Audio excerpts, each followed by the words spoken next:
Story 1. I like being alive. Sure, I have days when I feel crappy, stressed, worried, etc. But those are fairly few. I get to be alive for only a short time. I like it. Story 2. My toddler will literally climb into my bed, climb on top of my chest, and manually open my eyelids with her little fingers if I am not up to make breakfast immediately once I hear her little feet hit the floor. Story 3. Certainly. Here is the revised text with corrections made for Azure Text-to-Speak AI. I have a 3-month-old daughter. I have a good husband. I have good friends and a good job teaching music. I have 2 good dogs and 2 questionable cats. Story 4. So I'm actually working on an app that might help motivate people to wake up. It's kind of a strange idea, but I want it to exist in the world, so I'm making it. It works like this. You set an alarm for the morning like you normally do. Then you sleep. ZZZ. Lastly, wake up to the sound of a friendly voice. Congratulations! You've received a nice voice message from someone somewhere else in the world. They recorded it while you slept. Could be a short story, a joke, the weather report, some words of encouragement or motivation, a lovely compliment, or a happy birthday message if it's your birthday. It'll be a mystery about exactly what you'll get. Inappropriate messages filtered out, or not. Your choice. I'm hoping it will help people smile in the morning and potentially meet some new friends. Story 5. Honestly, the idea that every day is a chance to do something better than yesterday is inspiring. Whether it's working on a project, hanging out with friends, or just leveling up in life, there's always something new to experience or improve. Plus, the thought of breakfast doesn't hurt either. Story 6. Many people are motivated by their relationships with family, friends, or partners. The desire to connect with and support loved ones can be a powerful reason to start the day. Story 7. Literally, I can only sleep so much. Any more than 9 hours and I get physically antsy. Plus, the only way to enjoy going to bed is if you leave bed at some point. Story 8. I would say it's the excitement of seeing if my plants are still alive. And, of course, the fact that if I do not get up, my dog will start giving me those judgmental looks. Story 9.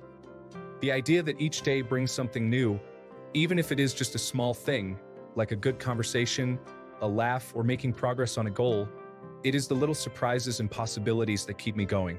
Story 10. My dogs. They are so good and patient, and I feel like I'm disappointing them if I don't get up to let them out and feed them. Plus, I need to light a fire under my youngest to get her moving and ready for school. Laugh out loud. Story 11. Probably the little things, like the promise of a new day, the chance to learn or experience something new, or even just knowing there's a good cup of coffee waiting for me, keep me going even on tough days. Story 12. What motivates me to wake up every day is the idea of progress. That feeling of moving forward, learning something new, or working toward a bigger goal. Whether it's creating something meaningful, developing skills, or helping others, knowing that I'm getting closer to what I want keeps me going. Curiosity also plays a big part. The thought that each day can bring something unexpected, new challenges, new people, or new experiences, keeps things interesting. Life is always changing, and there's always more to explore, so I wake up ready to see what's next. Story 13. 1. To make money so I can be comfortable. 2. So hopefully, no one discovers the unmotivated person I actually am. I know these two contradict each other in a way, but trust me, it's possible. Story 14. We have lots of rodent pets. At this moment, we have 2 hamster enclosures and 1 set of guinea pigs. They are absolutely useless, helpless little creatures that would die in just a few moments if they were ever exposed to the elements. Mostly them. My fiancé also cares for the little guys. Story 15. The suprachiasmatic nucleus is located in the hypothalamus. The suprachiasmatic nucleus is sensitive to signals of dark and light. The optic nerve in your eyes senses the morning light. Then, the suprachiasmatic nucleus triggers the release of cortisol and other hormones to help you wake up. Story 16. I think of Ra's al Ghul talking to Wayne near the beginning of Batman Begins.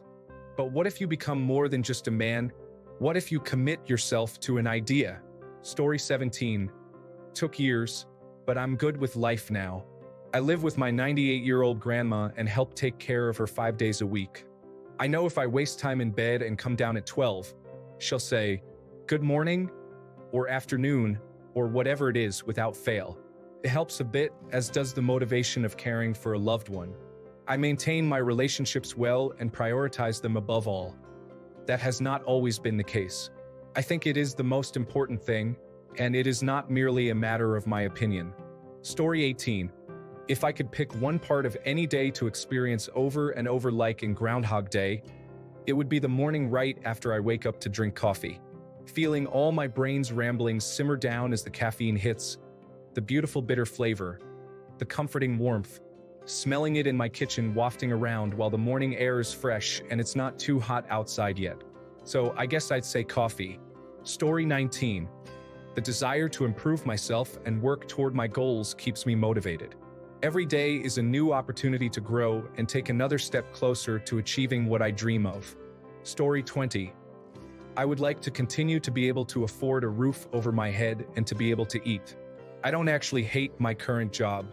I'm just not a morning person, nor am I a fan of commuting. Story 21. As a dad to girls, what gets me up every day is their hilarious stubbornness and endless energy. Whether they're bossing me around to play or negotiating breakfast like it's a hostage situation, they keep life wild and fun. Wouldn't trade it for anything. Story 22. The thrill of hearing my alarm scream at me, followed by the sweet promise of overpriced coffee and the chance to check emails I never asked for. Truly, living the dream. Story 23. Simple. The hope that today might be the day I finally find my missing sock or at the very least the remote control. Also, I've got a serious commitment to my bed snooze button. It's a tough job, but someone's got to do it. Story 24. Nothing, I just do. I don't really think about a reason. I just wake up every day by God's will, who gives me the permission and strength to wake up. It's that simple. Story 25. The thought of new experiences and the chance to learn something exciting motivates me to wake up every day. Whether it is trying a new hobby, meeting up with friends, or just enjoying a peaceful morning coffee, the possibilities keep me inspired and eager to start each day. Story 26. Let's be real. I don't wake up every day with a sense of high motivation. If I wake up before my body is ready for work or for chores, then let's not pretend like that is an admirable thing about me in the least. This society is barely inspiring. I suppose the only reason I carry on is because I like myself and want to survive in a healthy way. My art is not groundbreaking, but it helps me deal with this life as if it means something. Story 27. Knowing I am making a better life for my son and showing him that life isn't always easy, but we keep pushing. I promised him from the start he would never have the life I had as a child. So far, so good. He's 16. And our dogs. Story 28. Seeing my kids' faces light up every morning makes it worth getting out of bed. There's something about knowing I'm doing my best for them that gives me all the motivation I need. Story 29. Typically, one of our cats is demanding breakfast by loudly proclaiming that it is time or needing my internal organs.